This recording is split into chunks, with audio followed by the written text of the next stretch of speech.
سب جدا ہے وہ امام صف انبیاء اپنی ہدایت اور اپنی یاد کے واسطے یہاں پر ہم سب کو اکٹھا کیا۔ یقیناً جتنے دوست بیٹھے ہیں سب اپنے اپنے گھروں میں، اپنے کاروبار میں کوئی نہ کوئی حیثیت رکھنے والے ہوں گے، لیکن اس محفل کا مقصد یہی ہے کہ ہم اپنی حیثیتوں کو، ذات پات، زبان، امیری غریبی کو جب بھلا بیٹھیں گے تو پھر ہمیں خدا کی یاد اچھی آئے گی۔ اگر ہمارا خیال اپنی ذات، اپنی حیثیت، اپنی امیری، اپنی غریبی، اپنا علم کی طرف چلا گیا تو پھر ہمیں کوئی خاص فائدہ نظر نہیں آئے گا۔ جتنی دیر بھی ہم یہاں بیٹھیں گے انشاءاللہ تعالیٰ اللہ کے حکم سے ہی بیٹھیں گے اور انشاءاللہ فائدہ ضرور ہوگا۔ آج جو میرا موضوع ہے وہ قرآن پاک کے اوپر ہے۔ چند حدیثیں جو میری نظر سے گزری تو میں نے یہی سوچا کہ دوستوں کو سنایا جائے۔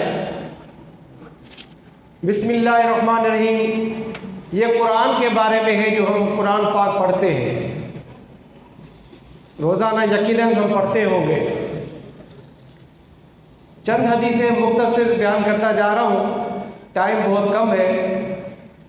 آقا و مولا حضرت صلی اللہ علیہ وسلم فرماتے ہیں کہ جو شخص علم کی طلب میں نکلے، جو شخص علم کی طلب میں نکلے وہ لوٹ کر آنے تک اللہ کے راستے میں ہے۔ یعنی کہ آپ اگر گھروں سے یہ سوچ کے نکلتے ہیں کہ ہم جلسے میں جا رہے ہیں، علم حاصل کرنے جا رہے ہیں اللہ کا، رسول پاک کے احکامات کی پیروی کرنے جا رہے ہیں، آپ گھر سے نکلے جب تک واپس لوٹ کر نہیں گئے تب تک آپ اللہ کے راستے میں، اللہ کے راستے میں جہاد ہوتا ہے، بہت ساری چیزیں ہیں، تو آپ اللہ کے راستے میں اس وقت آپ مسلسل آپ کے اعمال نامے میں اللہ تعالیٰ ثواب لکھتا ہوا جا رہا ہے۔ ایک اور حدیث میں فرمایا کہ اے ابو ذر، اگر تم صبح اٹھ کر قرآن مجید کی ایک آیت کا علم حاصل کرو، کیا فرما رہے ہیں؟ قرآن مجید کی ایک آیت کا علم حاصل کرو تو وہ تمہارے لیے 100 رکعت پڑھنے سے بھی بہتر ہے۔